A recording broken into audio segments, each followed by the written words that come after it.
Olá a todos, bom dia, boa tarde, boa noite, seja o horário que estejam assistindo nesse momento, e obrigado pela presença dos que estão online agora, ok?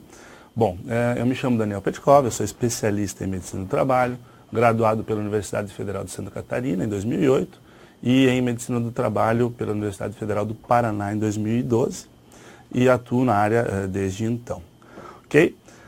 Hoje, então, vamos fazer uma abordagem um pouco diferente da saúde mental que a gente habitualmente faz, né? Eu vou tentar trazer aqui para vocês um pouquinho da vivência do médico do trabalho dentro da empresa e a visão que a gente tem da organização do trabalho como um determinante para o sofrimento mental do trabalhador, ok? A gente começa encarando a empresa como um sistema de interação entre as pessoas, ok? O ser humano, né, desde criança, desde pequeno, desde quando nasce, ele começa a interagir com o meio e com tudo que o cerca, né?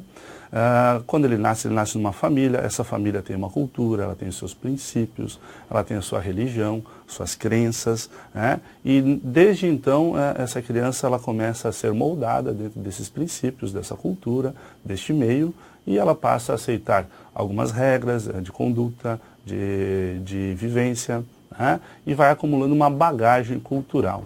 A partir do momento que ela cresce, a criança vai para a escola, vai para um colégio, vai para uma faculdade, e sempre ela vai estar exposta a um conjunto de normas de conduta, a própria legislação do país onde ela mora vai ter essas condutas.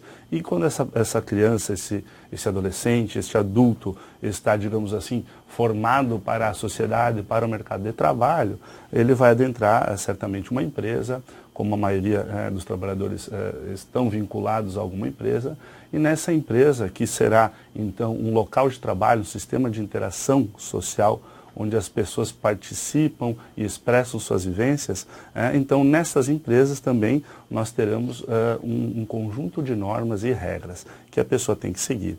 Aí a gente vai discorrer sobre essas regras, essas vivências que a pessoa tem, então, como trabalhador dentro de uma empresa, ok? Então, assim, para uma empresa funcionar, né, a gente traz como uma medida básica, assim, uma boa organização de trabalho. O que seria organização de trabalho, né? A gente agora entrando em conceitos já para uma premissa para a nossa palestra, né? Então, uma organização de trabalho é todo um conjunto de ações que é feita pelo gestor e pelos facilitadores do trabalho, ou seja, os líderes, os supervisores, os chefes de setor, né, para que a prescrição do trabalho, ou seja, os objetivos, planos e métodos do trabalho, que é ditada pela direção da empresa, sejam então cumpridos dentro da organização. Em suma, a organização do trabalho vai definir quem faz o quê, como faz e em que tempo faz, ok?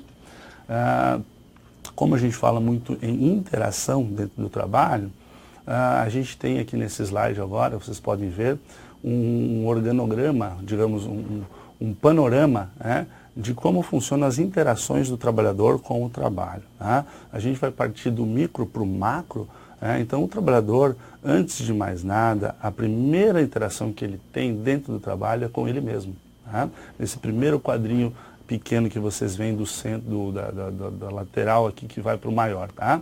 Então, as suas capacidades e as suas limitações. Todo trabalhador, quando formado, ele tem uma formação, né? Dependendo do grau da empresa onde ele trabalha, da especificidade do seu trabalho, né? Ele pode ter desde o ensino médio, fundamental, até o ensino superior, uma pós-graduação, né?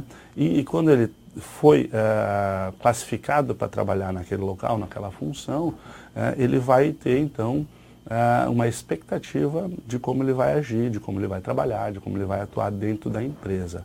E se esse trabalho a qual ele foi capacitado, a qual ele foi escolhido para realizar, ele não tiver uma capacitação à altura, né, vamos lá, digamos que uma pessoa de um nível médio, fundamental, for escolhido ou for classificado para trabalhar em um trabalho que ele tem que exercer, que seria previamente, digamos assim, classificado para pessoas de um nível superior, né, essa pessoa vai ter dificuldade. Então, A primeira interação que ele vai ter é com essa dificuldade com ele mesmo em relação ao trabalho.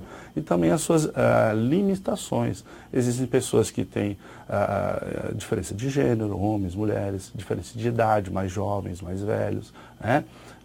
Altura, baixo, alto, peso, né? Pode ser o peso um pouco menor, pode ter um sobrepeso.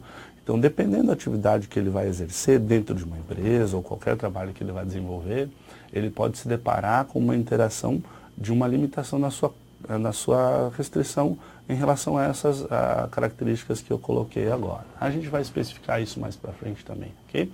Só para a gente ter um panorama das interações que o trabalhador tem com o seu trabalho. E a primeira, em primeiro lugar, e muita gente, inclusive, nunca pensou nisso, a primeira que ele tem é com ele mesmo. O trabalhador interage com ele mesmo, ok?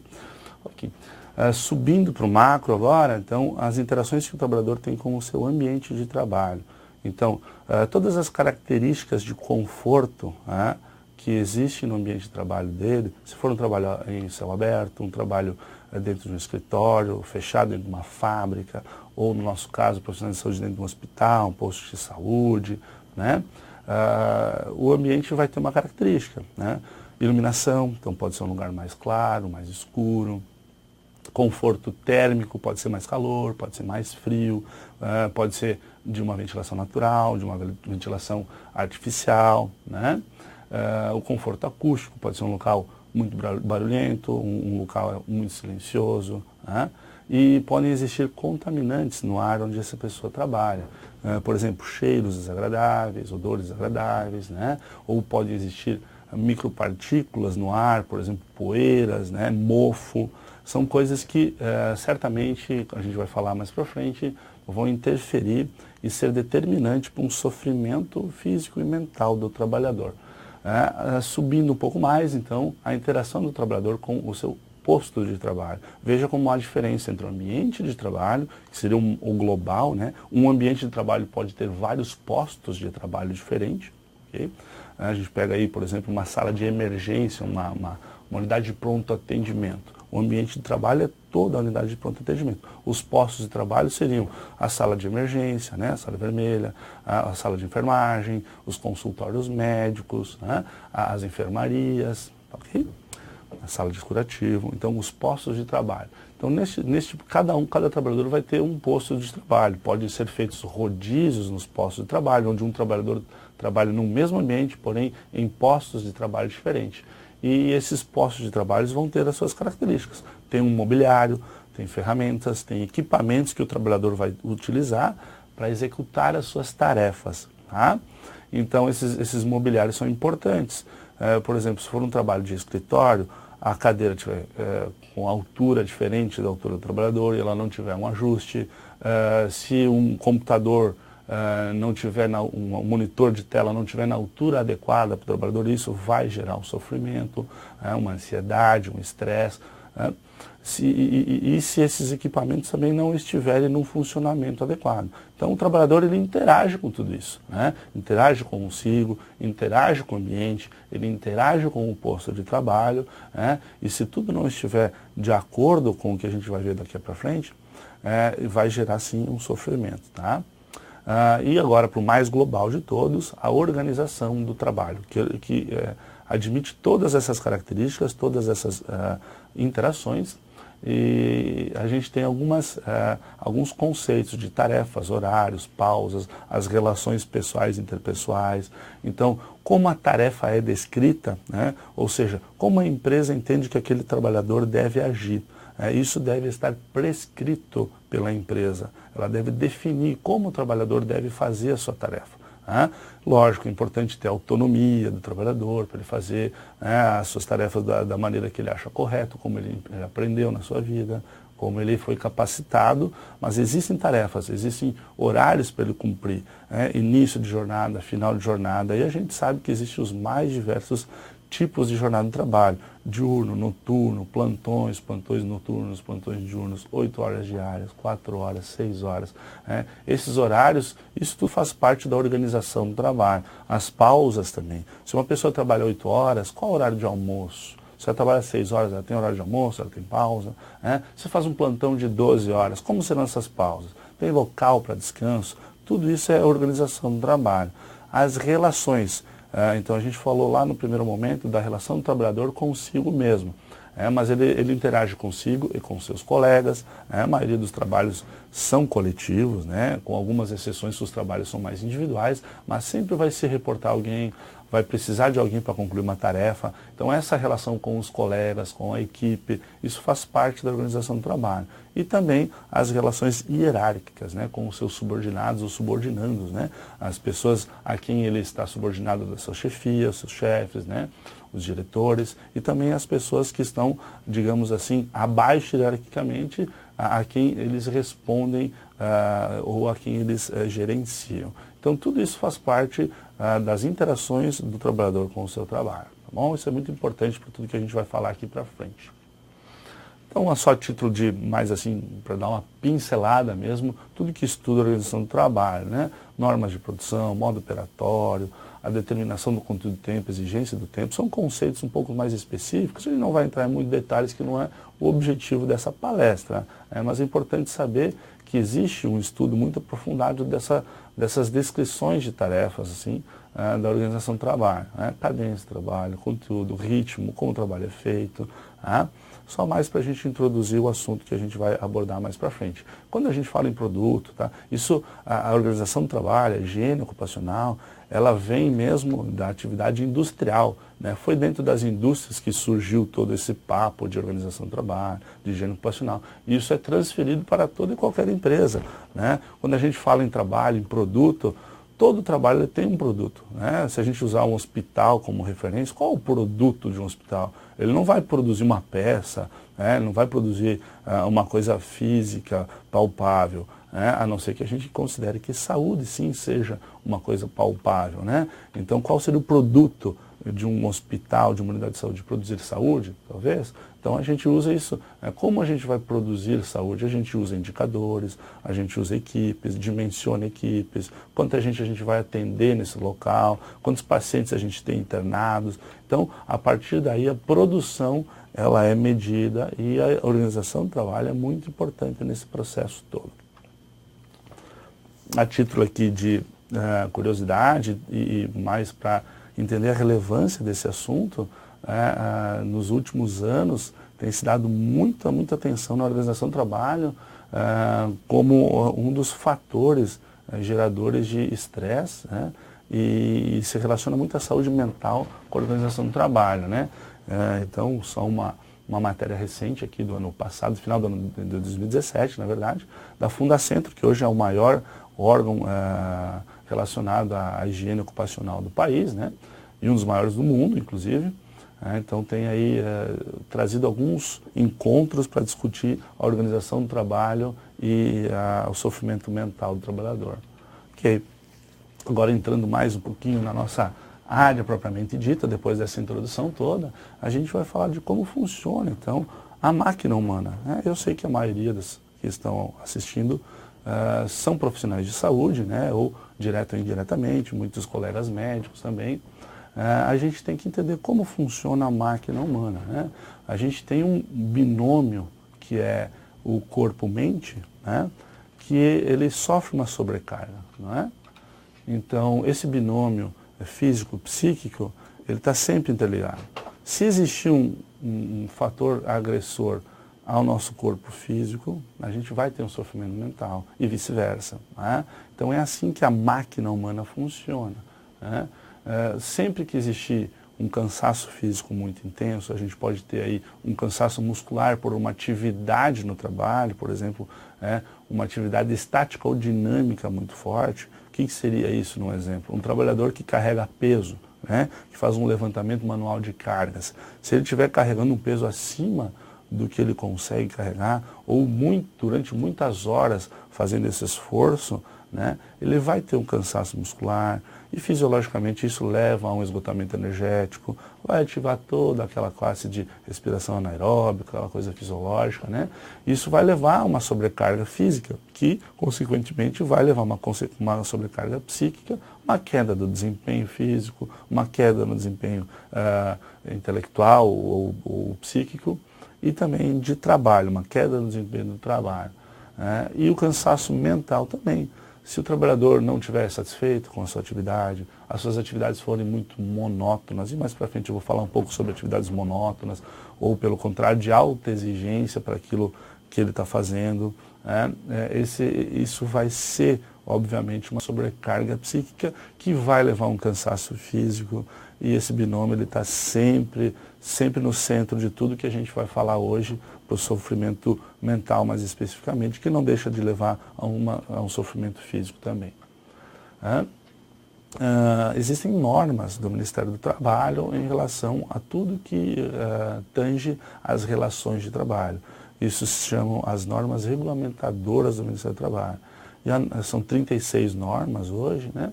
E a número 17 fala sobre ergonomia. E a ergonomia nada mais é que, em suma, a organização do trabalho, adicionado de algumas outras coisas, né? E é um assunto que vem crescendo muito, vem sendo muito estudado, né? Em tempos, hoje, a pessoa já deve ter ouvido falar no tal do E-Social, que é um programa que vai integrar todas as relações de trabalho, proteção do seu trabalhador, né, as comunicações de acidentes de trabalho, tudo mais, uso de equipamentos de proteção coletiva e individual, né? E a NR17 então fala sobre ergonomia e ela traz que a organização do trabalho deve ser adequada às características psicofisiológicas dos trabalhadores, né? Mas o que seriam essas características psicofisiológicas, né? Então, características psicofisiológicas de um trabalhador nada mais são do que a autonomia e o modo com que o trabalhador, ou em suma o ser humano, gosta de agir, né? Seriam as características intrínsecas de como uma pessoa gosta de ser e agir, né? E as normas e tudo que a gente relaciona à organização do trabalho, elas vão falar que são os meios e a organização do trabalho que deve se adequar às características do trabalhador, e não o contrário. E a gente vê, habitualmente, que o trabalhador tem que se adaptar muitas vezes a um local de trabalho, a uma organização de trabalho, né? É muito comum acontecer isso, a pessoa começa a trabalhar num local e às vezes está se sentindo incomodada porque uma cadeira é muito mais baixa, ou falta um braço numa cadeira, ou o computador não funciona direito, e o patrão está lá dizendo que não, é assim mesmo, tu tem que te acostumar, é dessa forma, né? Não deveria ser dessa forma, né? A gente deveria fazer com que o trabalho fosse consertado para o trabalhador estar plenamente capaz de agir e executar suas tarefas, tá? Então, algumas características, vamos falar rapidamente aqui. É comum de o trabalhador, o ser humano, querer ter uma preferência em escolher livremente sua postura, né? Então, alguns trabalhos têm que ser executados sentado, alguns trabalhos têm que ser executados em pé. Mas o trabalhador gosta de ter liberdade de, durante sua jornada de trabalho, levantar, sentar, né? E também de utilizar alternadamente toda a musculatura corporal. Ou seja, ele vai apoiar o corpo sobre uma perna, daqui a pouco ele apoia o corpo sobre outra perna. Se ele está sentado numa cadeira, é muito comum a gente escora para um lado, a gente escora para o outro, né? Então, sempre procurando alternar os grupos musculares. E é assim que o trabalhador gosta de ser. É normal isso. Se o trabalho for muito engessado, não, você tem que ficar nessa postura, você tem que ficar dessa forma, vai gerar um sofrimento mental e físico para o trabalhador. Uma outra característica é de o trabalhador tolerar mal as tarefas fragmentadas e com tempo curto de execução, óbvio, né? Se uma tarefa na organização do trabalho não for bem determinada, bem objetiva, bem direta, bem explicada, bem clara, o trabalhador vai ter dificuldade em realizar essa tarefa. Não vai entender como ela funciona, né? Ele sabe que ele tem que chegar no final, mas dependendo de como ele executa, ele tem vários caminhos, né? Então, e ter um tempo muito curto para entregar esse produto, também ele não gosta. Ele gosta de ter essa autonomia de executar essa... Então, isso é uma característica muito importante do trabalhador, tá? E ele sente-se muito bem quando solicitado a resolver os problemas ligados à execução das tarefas. É aquela coisa, ninguém gosta de ser mandado, né? De ser inquirido de alguma coisa. Gosta de participar. Então, uma chefia, uma liderança que traz o trabalhador para discutir, a gente pode executar dessa forma, o que você acha, isso é importante para o trabalhador. As capacidades sensitivas e motoras funcionam dentro de limites e elas mudam com o processo de envelhecimento. Isso é muito claro, né? Uma pessoa que tem uma idade maior vai ter uma dificuldade visual, vai ter uma dificuldade auditiva maior das vezes. Homens e mulheres são diferentes nas sensações, nas emoções. Então a gente tem que entender isso. As emoções próprias são diferentes, né? Algumas pessoas podem ter algumas doenças e algumas limitações, né? E muito importante saber que a maioria dos trabalhadores, eles têm uma característica de querer se organizar coletivamente para gerenciar a carga de trabalho. Isso é comum, cada um vai fazer aquilo que tem uma aptidão maior. É raro ter um trabalhador que goste de fazer tudo sozinho ou que queira carregar toda uma tarefa para si. Tá? Então é isso que a gente vem falando. Nosso grande objetivo na organização do trabalho é adequar essa organização, esses meios de trabalho, às características do trabalhador. Tá bom? E que fatores de organização do trabalho podem gerar essa sobrecarga. Então agora a gente vai para a parte prática, né?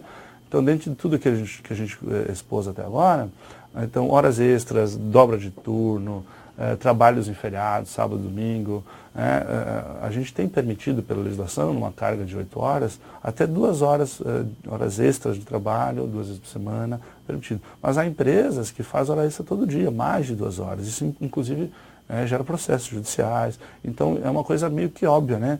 Se existe um trabalhador que está fazendo hora extra o tempo todo, ele vai estar em sofrimento, não só dentro do trabalho, porque ele vai deixar de fazer suas atividades físicas, de atividades de lazer, atividades com sua família, com seus amigos, para estar trabalhando, né?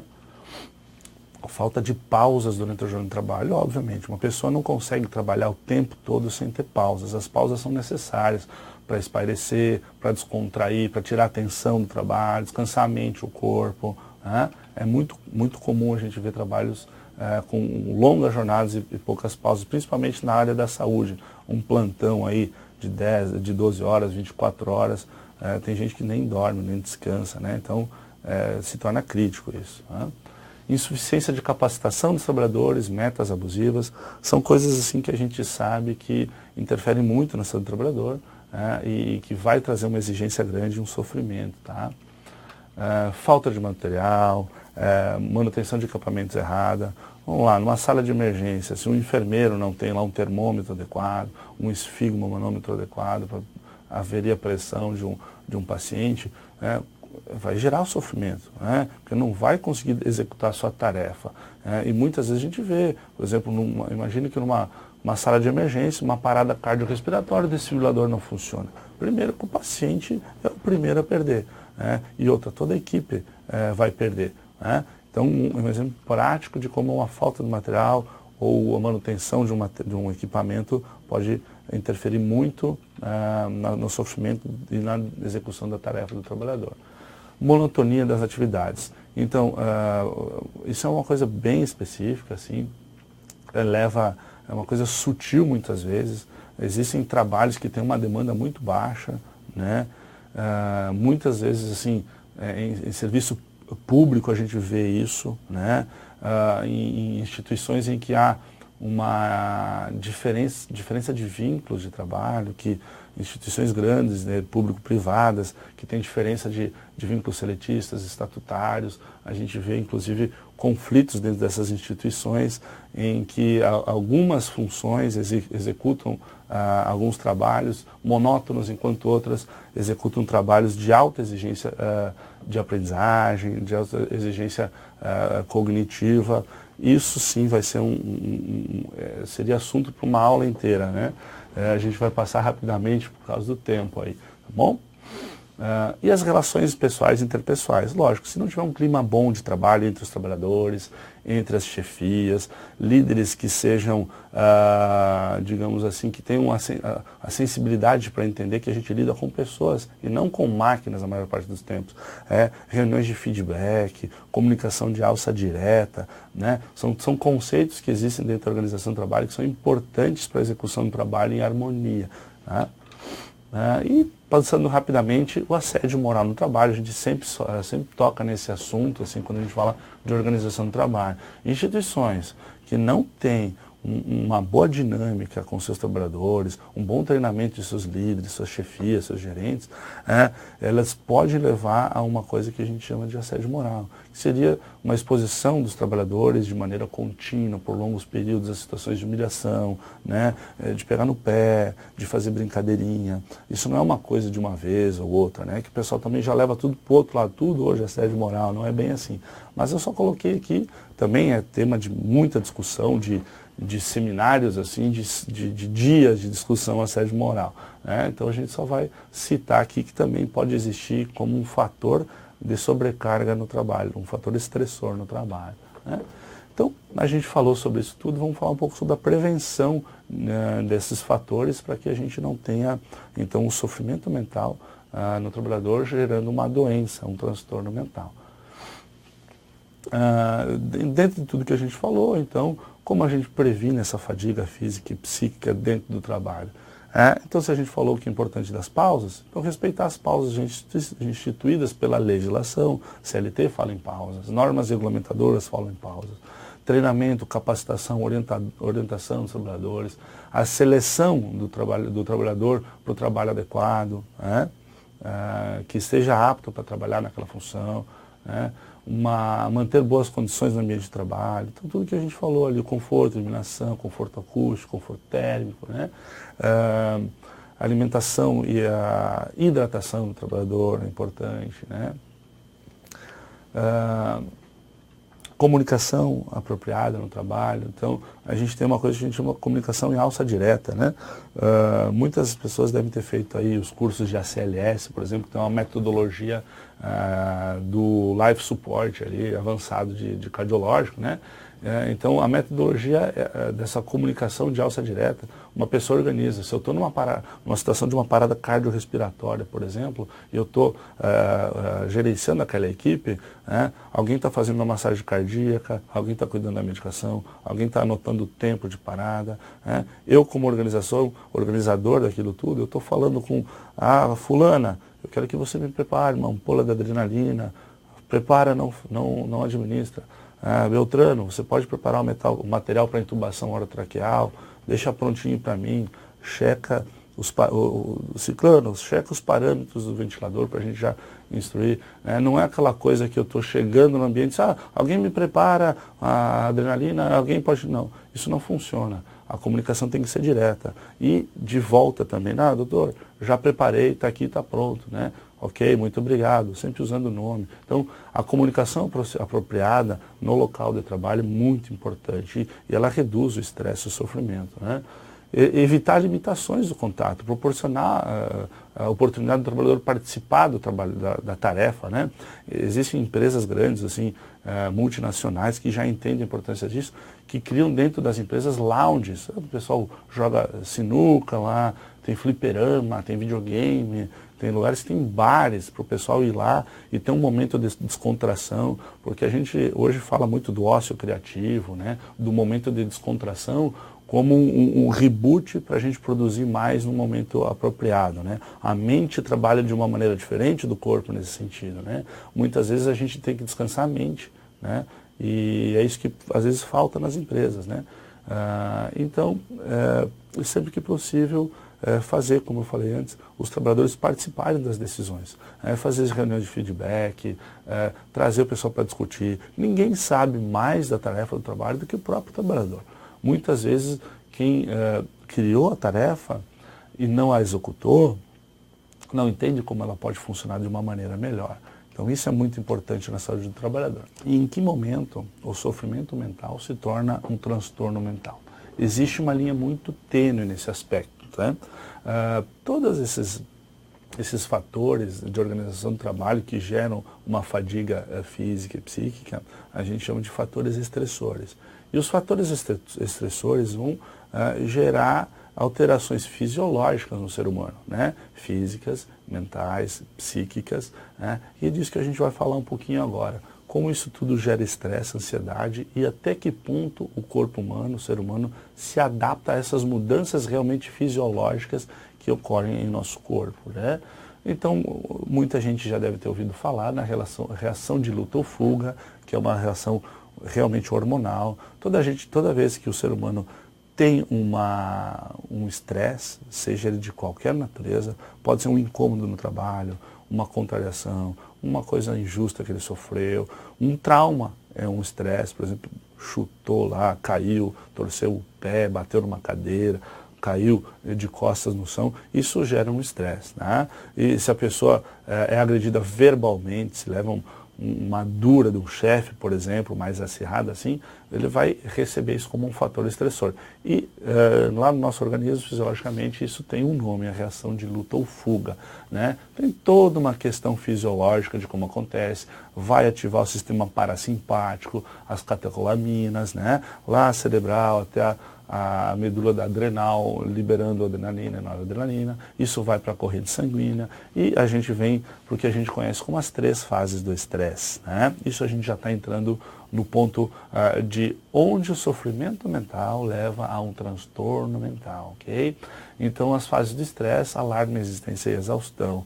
Se esse fator estressor que atingiu o trabalhador, ele for compensado pelo trabalhador, ou seja, ele conseguiu resolver, por exemplo, levou uma dura do chefe, e ele absorveu aquilo, ele entendeu que foi de uma maneira ríspida, ele entendeu que o chefe está lá num dia ruim, ou ele entendeu que ele fez a coisa errada, e ele absorve isso, e ele consegue se adaptar àquilo, a fase de alarme, que a gente vai ver agora, ela acaba e ele elimina esse fator estressor.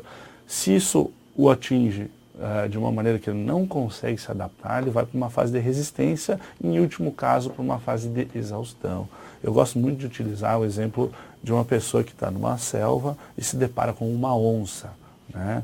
Se a gente não tivesse esse mecanismo de luta ou fuga, a gente ficaria ali paralisado, a onça vinha e nos devorava, né?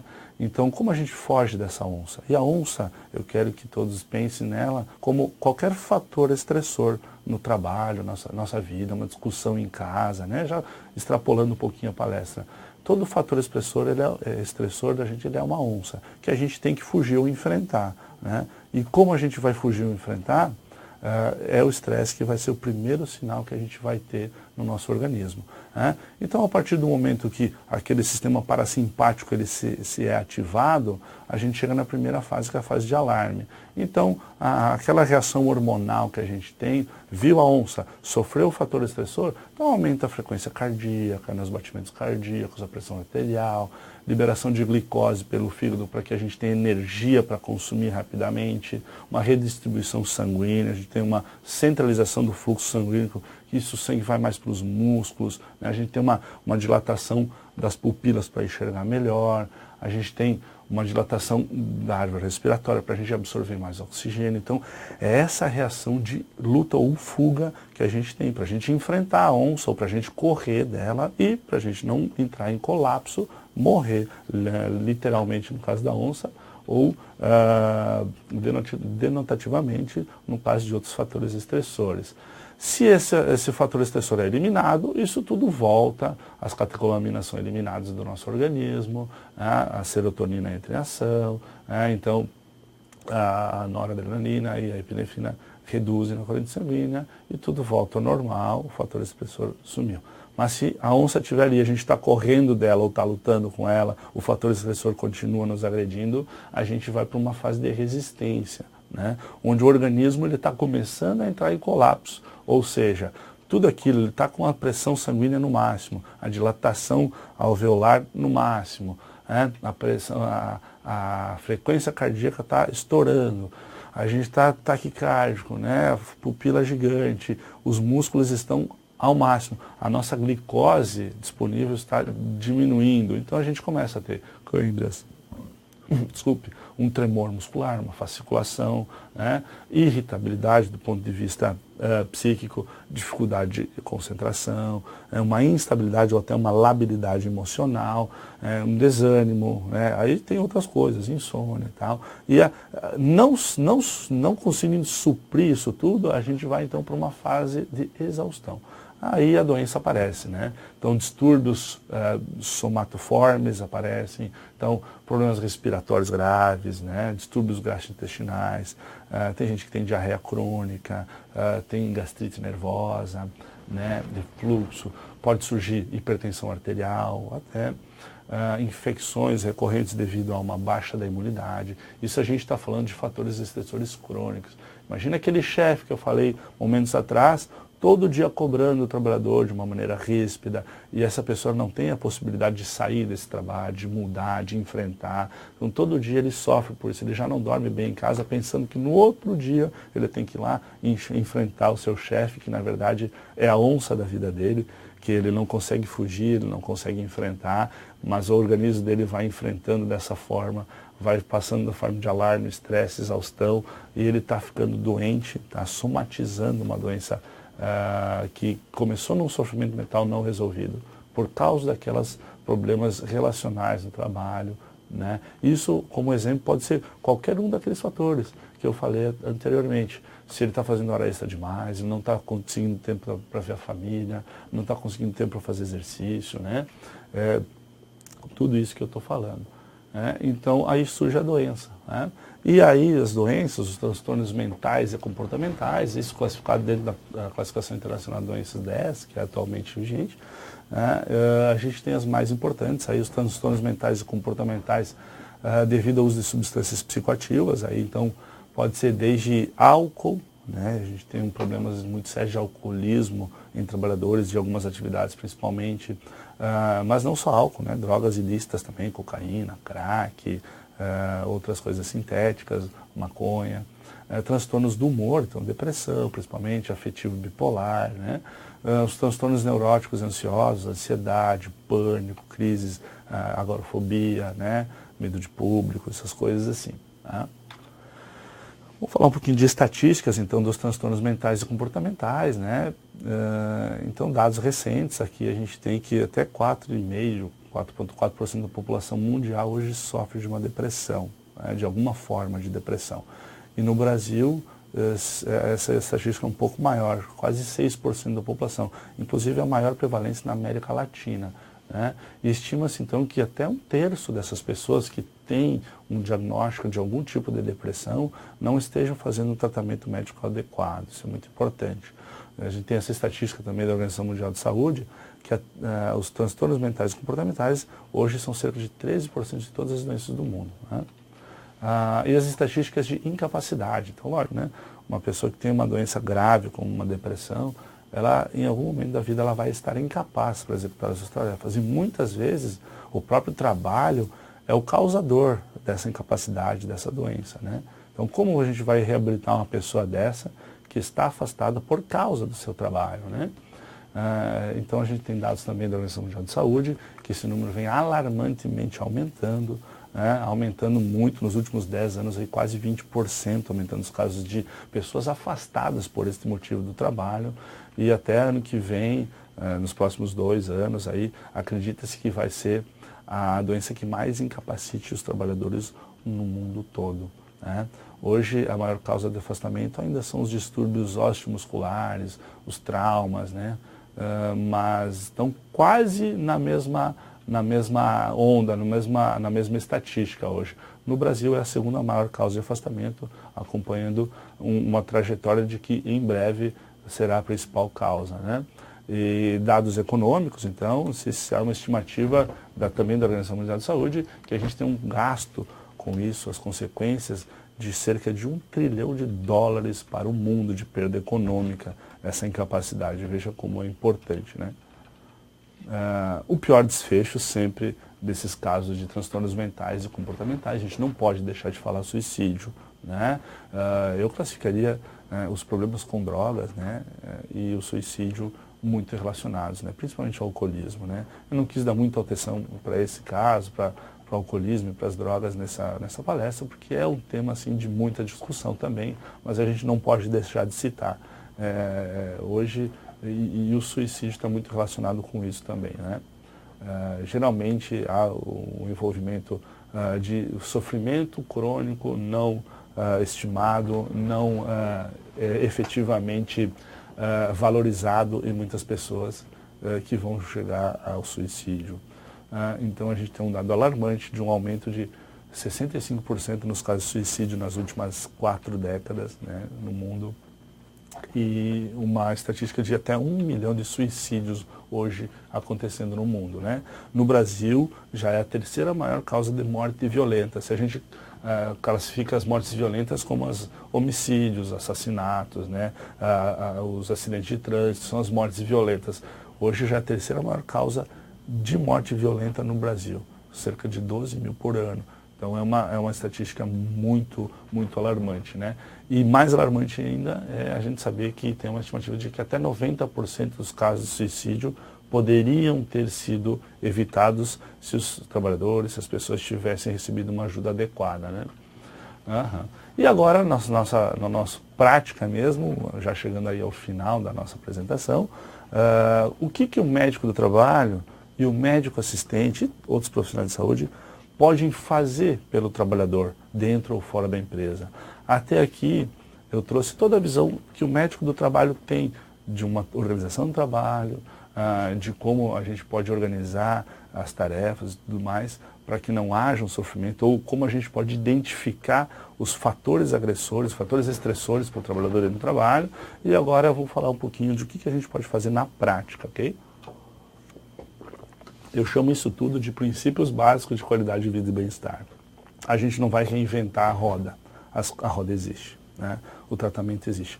Muitas vezes é simples. Eu nunca esqueço, na época da faculdade ainda, a gente estava num congresso de medicina de família e comunidade, e uma brilhante palestra, não lembro, até hoje eu não lembro quem foi que proferiu essa palestra, que ela falou sobre como fazer o diabético aderir à sua dieta.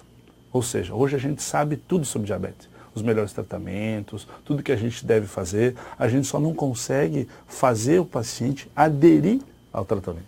Então, para a prevenção de uma fadiga física, psíquica, para uma prevenção de saúde mental, a gente precisa voltar para as coisas básicas. Né? O que são as coisas básicas? É como fazer um trabalhador, o ser humano, entender que ele precisa se cuidar. Né? E nós, como profissionais de saúde, qualquer que seja nosso cargo na saúde, médico, enfermeiro, fisioterapeuta, nutricionista, educador físico, agente de saúde, todos temos uma importante missão, que é estimular o trabalhador, estimular o cidadão a ter bons hábitos, ou seja, princípios básicos de qualidade de bem-estar e qualidade de vida e bem-estar. E tudo começa numa alimentação saudável. Né? A maioria das pessoas sabe que tem que se alimentar bem, que tem que fazer 5, 6 refeições por dia, né? Que deve ingerir poucos carboidratos, pouco açúcar, pouco sal, que deve tomar bastante água, né? Mas quem efetivamente faz? Então é função nossa, assim como profissional de saúde, seja um médico que trabalha dentro da empresa, seja um médico da unidade de saúde, seja um profissional de saúde lá do posto de saúde de grupos aí de hipertensos, né? De grupos de gestante, de grupos de doenças crônicas, e estimular uma alimentação saudável. Né? E junto a isso, estimular atividades físicas regulares, obviamente. Né? A gente sabe hoje que, efetivamente, qualquer nível de atividade física é melhor do que sedentarismo. Mas que para uma melhora significativa de todo o sistema cardiovascular, sistema mental, a gente precisa de um nível de 150 minutos por semana de atividade física, dividido em pelo menos 3 vezes por semana. Né? Isso efetivamente tem um resultado positivo, comprovado através de estudos e tudo mais. Então a gente tem que colocar como meta para o trabalhador, para o paciente, você está fazendo seus 150 minutos de exercício, seja ele qual for, né? Um estilo de vida saudável, lógico, alimentação saudável, atividades físicas regulares, já fazem parte do estilo de vida saudável. Mas e o que mais? Né? Então, ter bons hábitos, né? Ter um horário adequado de sono, não ter vícios, fumar, beber, né? Ter alimentação de suas crenças, né? Isso estimular no trabalhador, no nosso paciente. Ferramentas para administrar o estresse. Dentro das empresas, eu dei uma falada superficial, tem empresas que têm verdadeiros lounges para estimular que os trabalhadores interajam, que eles tenham um momento de descontração. Isso já é uma ferramenta de administração de estresse que dentro das empresas a gente pode fazer. E o que a gente pode fazer em casa? Isso vem muito da criatividade, né? Cada um tem, dentro da sua rotina, alguma maneira de administrar o seu estresse. Impossível eliminar o estresse. O estresse é básico, né? Fugir da onça, a gente tem que ter essa reação de estresse. Né? Não tem como a gente eliminar o estresse, a gente tem que aprender a administrar o estresse. Então, dentro da empresa existem várias técnicas. Uma das mais utilizadas ultimamente é o Mindfulness, né? Que é uma técnica de administração, de concentração plena, que é muito interessante, né? Só para citar uma das técnicas, tá? Então, é muito importante estimular essa parte, tá? Lógico, né? A gente está falando, como profissional de saúde, o paciente nos procura muitas vezes, né? No caso do médico do trabalho, não. O paciente é obrigado a fazer exame periódico, exame admissional, demissional, retorno ao trabalho, né? Então é uma demanda inversa, né? Alguns não, alguns nos procuram como médico do trabalho para resolver alguma situação, se tem algum acidente, alguma insatisfação do trabalho, mas geralmente é uma demanda inversa. E muitas vezes o médico do trabalho, exame periódico, é o único médico que essa pessoa vê na vida, né? E às vezes a pessoa tem doenças, tem problemas de saúde e ela não trata, ela não procura. Então a gente tem que estimular que esse trabalhador, que o ser humano, ele vá ao médico fazer seus check-ups, né? Dentro do que é preconizado para a idade, para o gênero, né? Lógico, naquele equilíbrio entre há pessoas que são, né, os hipocondríacos, assim, que procuram o médico toda hora para tratar qualquer coisa, né? Então a gente também tem que fazer esse meio campo de quem quer fazer exame demais, dar uma brecada, mas não, de estimular tudo isso, inclusive, e não só que vá ao médico, que vá ao psicólogo, que vá ao terapeuta, que vá ao nutricionista, que procure um educador físico uma vez na vida para aprender a fazer exercício corretamente. Né? Quantas pessoas vocês conhecem que foram lá, começaram a fazer um exercício sem nenhuma orientação e se machucaram, por exemplo, né? Hoje que estamos na onda do crossfit, aí tem gente que está aí 10 anos sem fazer exercício, resolve lá fazer um crossfit e se machuca, né? Por quê? Porque não teve um treinamento adequado, né? Então é importante procurar o profissional certo uma vez na vida, pelo menos, né? E a gente deve estimular o trabalhador, o nosso paciente a fazer isso, né? Eu gosto muito de falar em técnicas de meditação, de autocontrole, de autoconhecimento e também estimular crenças, né? Importante, né? Todo mundo tem sua religião, suas crenças. Desde que comecei a palestra falando sobre, né, que a gente nasce num meio familiar que tem as suas próprias crenças, sua própria religião. E o que a pessoa acredita, né? Já fizeram essa pergunta para o paciente? Em que você acredita? Você estimula essa crença? Né? Você acha que essa crença ela é real? O que você pensa sobre isso? Então é importante a gente estimular. Você eu sou católico, eu vou na igreja. Não, você está indo na igreja, está orando, né? Se você acredita nisso. Não, eu sou espírita, sou budista, não acredito em Deus. A gente tem que respeitar essa pessoa e estimular as crenças dela. Porque quando ela está estimulando essa crença, ela está em suma meditando, ela está... Uma oração, gente, é um mantra, né? O mantra é a base da meditação. Quando a gente ora, a gente conversa, a gente reflete. Isso faz bem para o corpo e para a mente, né? Então a gente tem que estimular esse tipo de coisa. Higiene do sono, vem dentro disso tudo, né? Ter um bom horário de sono, não comer demais antes de dormir, são coisas simples, né? Tudo isso a gente vai ter. Hoje a gente tem uma especialidade dentro da medicina, da saúde, que é a medicina do sono, né? A saúde do sono, que vem crescendo muito, porque muitas pessoas têm distúrbios do sono que podem gerar problemas de saúde, né? Ou pelo contrário, problemas de saúde gerando sono. Uma das perguntas ou uma das características nos exames periódicos que eu sempre faço dentro das empresas é como está o seu sono. Você está dormindo bem? Você tem um sono de qualidade? Né? O sono tem 3 características principais, né? A indução do sono, se a pessoa pega no sono de uma maneira fácil, agradável, se ela demora muito para pegar no sono. A manutenção do sono, né? Que é se ela tem muito microdespertares, ou ela dorme a noite toda, se acordar, tem um sono leve.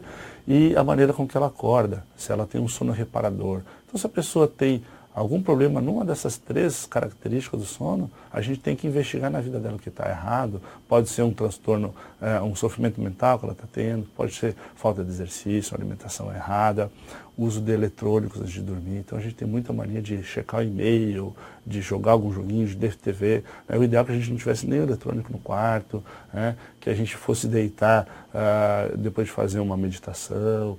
Então, assim, são coisas que a gente muitas vezes não dá atenção e que é importante, que eu trago como um dos pilares aqui para a gente fazer a prevenção da fadiga física e mental, que é a higiene do sono. E a gente, como médico profissional de saúde, tem que estudar um pouquinho mais sobre isso. Pouca gente aborda esse tema, né? E por fim, eu gosto muito de falar sobre isso, é fazer o bem a si próprio e aos outros. Quando a gente está, digamos, checando cada um desses índices, a gente está fazendo bem a si mesmo. Mas o que a gente está fazendo pelos outros?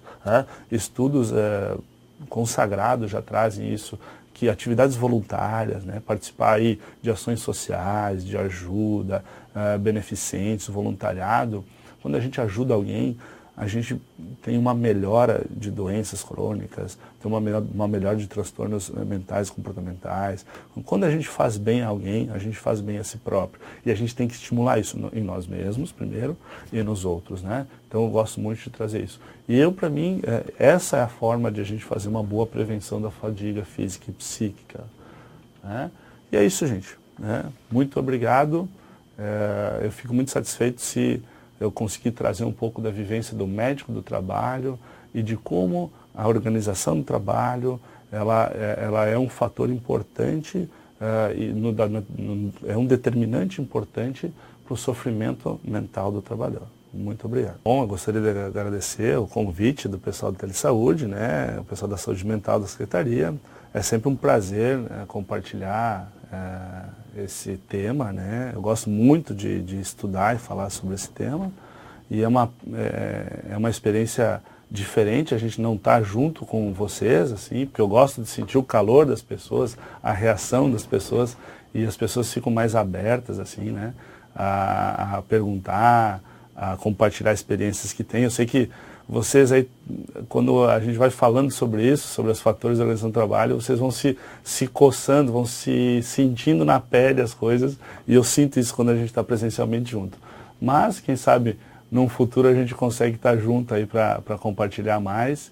E é isso aí, gente. Fico à disposição, pode me procurar aí por e-mail se quiserem. E um grande abraço a todos.